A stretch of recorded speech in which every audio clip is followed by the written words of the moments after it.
Then उसके बाद Agni 5 missile test. Why in news, India successfully test fired Agni 5 missile for the integrated test range, Chandipur से test की। अब missile की खासियत क्या है? मिसाइल 5000 किलोमीटर तक उसकी रेंज है। हालांकि चाइना कहता है कि इंडिया की जितनी मिसाइल्स हैं, ये जो इंटर कॉन्टिनेंटल बैलिस्टिक मिसाइल, ये इंडिया की जो हाई लॉन्ग रेंज मिसाइल्स हैं, अग्नि 5 की जो रेंज है, ये it is around 8000 kilometre. India इसको एक्सेप्ट नहीं करता 8000 किलोमीटर। उसके पीछे रीज़न जो है वो यूरोप का एक थ्रेट होगा, यूरोप के लिए एक थ्रेट है, अमेरिका के लिए एक थ्रेट होगा। तो इंडिया फ़िलहाल उनको अपने अगेंस्ट नहीं करना चाहता, हालांकि कह ही रहे हैं कि इसकी रेंज ज़्यादा है। क्रायोजेनिक इंजन से आप रेंज कितनी भी कर सकते हैं, ये सबको पता है, बूस्टर लगा के कुछ भी कर सकते हैं। अमेरिका हमें शुरू से टारगेट करता रहा। हम लोग जब हम लोग फर्स्ट मिसाइल टेस्ट कर रहे थे अपनी 1988-89 में, तब भी अमेरिका का हमारे ऊपर प्रेशर था। और उस टाइम पर कुछ कहानियाँ सुनने को मिलती हैं। टीएन शेषन और टीएन शेषन बाद में चल के इलेक्शन कमीशन के चेयरमैन बनते हैं। टीएन शेषन और एपीजे अब्दुल कलाम के बीच में कहते हैं कि उसको अमेरिका ने सुन लिया था, बावजूद इसके इन लोगों ने मिसाइल को टेस्ट किया। तो वहाँ से हमारा अग्नि से जो प्रोसेस स्टार्ट होता है, हम अग्नि 5 के लेवल तक आ गए। अग्नि 5 के अंदर जो हम लोगों ने, जिन स्टूडेंट्स ने साइंस एंड टेक्नोलॉजी क्लास की, उन सबको पता होगा, जैसे हम डिस्कस करते हैं कि ये जो सुपरसोनिक, ये जो बैलिस्टिक मिसाइल्स होती हैं, ये पहले स्पेस में जाती हैं, फिर उसके बाद ये जो अपना आधा रास्ता ऐसे तय करती हैं, फिर उसके बाद आधा रास्ता अपने आप गिरते हुए तय करती हैं, फिर उसके बाद इंजन की ज़रूरत नहीं होती इनको। और इस मिसाइल के टॉप के ऊपर, जैसे हमने डिस्कस किया था, इसमें मल्टीपल वॉरहेड लगे हैं। और मल्टीपल वॉरहेड का मतलब, क्योंकि अभी जो नया डाटा उसके अकॉर्डिंगली यही कहते हैं, इसमें 3 वॉरहेड ये कैरी कर सकती हैं। और मल्टीपल री एंट्री व्हीकल, इसका मतलब ये जो टिप होगी इसके अंदर, जैसे हम लोग अगर रॉकेट्स में देते हैं, और इसमें इतना डिफरेंस होता है, रॉकेट्स के अंदर ये जो टिप है, इसमें सैटेलाइट होता है, और यहाँ पर हम लोग इसको न्यूक्लियर आर्सेनल इसमें डाल सकते हैं इस टिप के अंदर। बाकी का पोर्शन जो है वो सब इसके इंजन्स हैं, जिसको ऊपर में स्पेस में पहुंचाने का काम करते हैं। फिर बाद का हिस्सा, लास्ट का हिस्सा जो है नीचे गिरता है। अगर इसमें 3 लगे हैं तो 3 अलग-अलग शहर, 4 अलग-अलग शहर, 5 अलग-अलग शहर को डिस्ट्रॉय कर सकता है, अगर उसमें न्यूक्लियर कैपेबिलिटी मिसाइल कैरी करती है तो। अब इस मिसाइल को बनाने के पीछे जो रीज़न है, लॉजिक क्या है, क्या ज़रूरत है हमें इतनी हाई रेंज मिसाइल बनाने की? रीज़न कुल मिला के रेपुटेशन है, और रीज़न कुल मिला के आपकी जो स्टेटस है उसको वर्ल्ड को प्रोजेक्ट करना है। आपको कोई हल्के में ना ले, आपके मैप छोटे बना के दुनिया आपको पहले हल्के में लेती रही ना, आपको सपेरों की कंट्री कहा जाता रहा, और ये माना नहीं जाता था कि आप कभी चाँद पे पहुँच भी सकते हैं, क्योंकि यहाँ पर तो चाँद को देख के मामा बना दिया जाता है चाँद को। अब ये सब चीज़ों के लिए इंडिया अपनी रेपुटेशन के लिए ये सब कर रहा है, और उसके साथ-साथ हम लोग स्पेस प्रोग्राम को भी इसी के थ्रू अपने आप को प्रोजेक्ट कर रहे हैं हम लोग। सो इसकी रेंज इट इज़ अराउंड 8000 कहा जाता है, बट ऐसा कोई दावा जो है डीआरडीओ वगैरह नहीं करते। वो कहते हैं 5000 किलोमीटर इसकी रेंज है। हाँ, इसमें मल्टीपल री एंट्री व्हीकल इसके अंदर जुड़े हैं, हम इसको टेस्ट कर सकते हैं। अभी जो मिसाइल फायर हुई, कहते हैं कि इसने एस शेप जो ट्रैजेक्टरी है इसने फॉलो की थी, सीधी उड़ के नहीं गई। ये इसने अपने आप को एस शेप ट्रैजेक्टरी इसने फॉलो की है। अब उसके पीछे कई सारे रीज़न हैं, इसका एडवांसमेंट लेवल भी हो सकता है, और कई सारे रीज़न जो हैं, जितने आप चैनल सुन लो या जितने भी आप जहाँ पर भी आपको पढ़ने को मिले, यू विल फाइंड कि ऐसा कोई सही से बता नहीं पा रहा है ऐसा क्यों हुआ है। चलो नेक्स्ट चलते हैं हम लोग। So test validate India's advance strategic defence capabilities and marks significant milestone in missile technology. तो ये हमारी रेंज है ऑलमोस्ट आधा यूरोप, कहते हैं यूरोप तो पूरा ही कवर हो रहा है, चाइना सारा कवर हो रहा है, बट हम लोग बार बार दुनिया को यही मैसेज देते हैं, it is China centric, it is China centric. हालांकि इसकी रेंज जो है वो यूरोप तक पहुंचती है, और कुछ सोर्सेज ये कहते हैं कि ये और अमेरिका तक भी पहुंचती है, पूरा नॉर्थ अमेरिका कवर हो सकता है। और अगर यहाँ से हैं, अगर इसकी रेंज को थोड़ा सा और बढ़ाते हैं तो और थोड़ा बड़ा एरिया कवर हो जाएगा।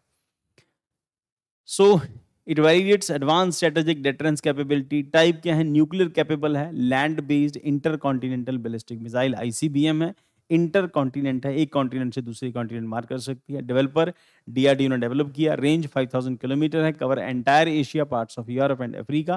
कहते हैं वेट कम रखोगे तो रेंज और बढ़ जाएगी, पर चाइना के अकॉर्डिंग इसकी रेंज 8000 किलोमीटर प्लस है। MIRV कैपेबिलिटी है, multiple independent targetable re entry vehicle, जिसको हमने डिस्कस किया। इसके ऊपर वॉरहेड लगे हैं, अगली आप इमेज में देखोगे तो दीज आर मल्टीपल वॉरहेड जिसके ऊपर लगे हैं। ये 2 से 10 कह रहे हैं कि ये कैरी कर सकती है अपने साथ, और वो अलग अलग जगहों पर जाके, जैसे हमने डिस्कस किया, ये सब पोर्शन इससे सेपरेट होते जाएंगे। जितने भी यहाँ हम लोग प्रोजेक्ट कर रहे हैं, ये जितने पोर्शन है, स्टेज 1 स्टेज 2 सब सेपरेट हो जाएंगे, स्टेज 3 सेपरेट हो जाएगा, बस इतने रह जाता है फिर लास्ट में आके। उसके बाद advance navigation and guidance system है, improved warhead and propulsion technology and strengthen India second strike capability under the no first use, जिसको हम लोग बार बार डिस्कस करते हैं। इंडिया नो फर्स्ट यूज की अपनी पॉलिसी उसके ऊपर स्ट्रिक्ट है कि हमारे ऊपर कोई न्यूक्लियर बम गिरेगा तो हम उसके बाद हम लोग एक्शन लेंगे। बट रिसेंट ईयर्स में हमने देखा कि राजनाथ सिंह की तरफ से स्टेटमेंट आई थी, या उससे पहले एक गोवा के एक सीएम हुआ करते थे, मुझे नाम एग्जैक्टली याद नहीं आ रहा, शायद पनिकर ऐसे कुछ करके नाम था उनका। तो ही ऑल्सो सेड कि हम बाउंड नहीं है नो फर्स्ट यूज़ के लिए, हमें यूज़ करना पड़ेगा हम फर्स्ट टाइम भी यूज़ कर लेंगे। तो पाकिस्तान ये ना समझे कि हम पाकिस्तान गिराएगा तभी हम गिराएंगे, हम फर्स्ट टाइम भी गिरा सकते हैं। What is the ballistic missile? Rocket propulsion self guided strategic weapon system है, followed in ballistic trajectory, powered by initial stages the following and unpowered curved path before descending to the earth target. Payloads क्या हैं? Conventional explosives हैं, nuclear warhead है, chemical biological munitions, biological ammunition ले जा सकती है। Launch platform, pilot land silos, silos मतलब जमीन के अंदर दबा के रखेंगे कहीं पर। और उसके बाद मोबाइल लॉन्चर से भी हो सकती है, किसी ट्रेलर में किसी ट्रक में डालकर ले जाई जा सकती है। देन उसके बाद एयरक्राफ्ट्स के थ्रू भी इसको कैरी कर सकते हैं, शिप और सबमरीन से भी फायर हो सकती है। तो अगर सबमरीन से आपके पास anti continental ballistic missile type की मिसाइल है जो सबमरीन से आप फायर करते हैं, तो सबमरीन का तो वैसे ही समंदर के अंदर पता नहीं चलता, वो भूसे के ढेर में एक सुई को ढूंढने जैसा होता है। समुद्र इतना ज़्यादा बड़ा है, ओशन इतना बड़ा है, उसके बीच में आपकी सबमरीन कहीं पे छुपी बैठी है और अचानक से फायर करती है और अपने टारगेट को हिट कर लेगी, क्योंकि सबमरीन के अंदर से जो मिसाइल फायर होती है वो पकड़ी नहीं जाती। अगर आप ज़मीन से कहीं करोगे तो वो लगातार सैटेलाइट्स आपके ऊपर निगाह रखते हैं, अगर आप समुद्र के अंदर से करोगे तो क्या पता चलेगा कि कब फायर होगी, कब हिट होगी, कर दिया उसने। क्यों? क्योंकि उसकी स्पीड जो है 24 मैक तक पहुंच जाती है, साउंड की स्पीड से 24 गुना तेज। तो इसका ऊपर जाते टाइम तो इसको टारगेट करना आसान है, पर नीचे आते टाइम 24 मैक की स्पीड टारगेट करना थोड़ा सा मुश्किल हो जाए। हालांकि दुनिया के पास एक से एक सोफिस्टिकेटेड वेपन्स आ गए अब। चलो नेक्स्ट, स्ट्रेटेजिक सिग्निफिकेंस अग्नि 5 की क्या है? तो extends India strategic reach to cover potential adversaries, enhances credible minimum deterrence under India's nuclear policy. वही बार बार इंडिया कहता है ये क्रेडिबल मिनिमम डेटरेंस है, ये डेटरेंस के लिए यूज की गई, चलेंगी नहीं कभी। बट दुनिया में जब न्यूक्लियर वेपन डेवलप हुए हैं, मिसाइलें डेवलप हुई हैं, ये एक न एक दिन चलेंगी जरूर जब अर्थ की डिस्ट्रक्शन आएगी। देन उसके बाद demonstrates indigenous missile development capability, strengthen India's position in the global nuclear order outside NPT but responsible nuclear power. Then उसके बाद प्रीलिम के लिए क्या मांगेगा? Agni 5 5000 kilometre range, MIRV capable, nuclear capable ICBM developed by DRDO, launch site Chandipur से launch हुआ उड़ीसा से, classification of missiles by range SRBM। ध्यान रखना बेटा, जितनी मिसाइल्स होती हैं सभी ईस्ट कोस्ट से हमेशा लॉन्च होती है, इंडिया में भी ये ईस्ट कोस्ट से लॉन्च होती है। लॉजिक उसके पीछे पीछे इसके समंदर है सारा, प्लस उसके बाद एक बड़ा रीज़न होता है कि आपको मिसाइल लॉन्च करके आपको इक्वेटर के पास पहुंचना होता है, मिसाइल या रॉकेट इक्वेटर के पास पहुंचना होता है, खासतौर के ऊपर रॉकेट्स के केस में। तो ये ईस्ट कोस्ट से लॉन्च करते हैं, पीछे उसके पीछे रीज़न जो है, अगर कल कोई इधर उधर होता है तो बे ऑफ बंगाल में ही गिरेगी।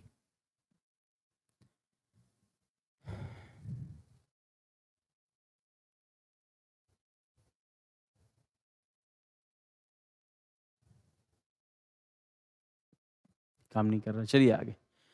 तो उसके बाद डॉक्ट्रिनल कॉन्फ्लिक्ट्स क्या है? India's NFU and credible minimum deterrence. उसके बाद नो फर्स्ट यूज, NFU मतलब नो फर्स्ट यूज। तो प्रीलिम के लिए which of the following correctly described as Agni 5 missile? It is intermediate range ballistic missile, it is nuclear capable and MIRV capable, ये ठीक है। It is developed by DRDO, ये भी ठीक है। तो इंटरमीडिएट रेंज नहीं है, ये तो ICBM इंटरकॉन्टिनेंटल है। So with reference to the ballistic missile, consider the following statement. Ballistic missiles are powered throughout their entire trajectory. Answer इसका 2 सही है. They can be launched from the submarine, silos and mobile platforms. And उसके बाद Agni 5 enhances India's strategic deterrence capability in multipolar nuclear world. Discuss internal security के अंदर GS3 के अंदर ये क्वेश्चन आ सकता है। Significance of MIRV and ICBM range, उसके बारे में आप मेंशन कर सकते हैं। देन उसके बाद strategic reach covering China Indo Pacific.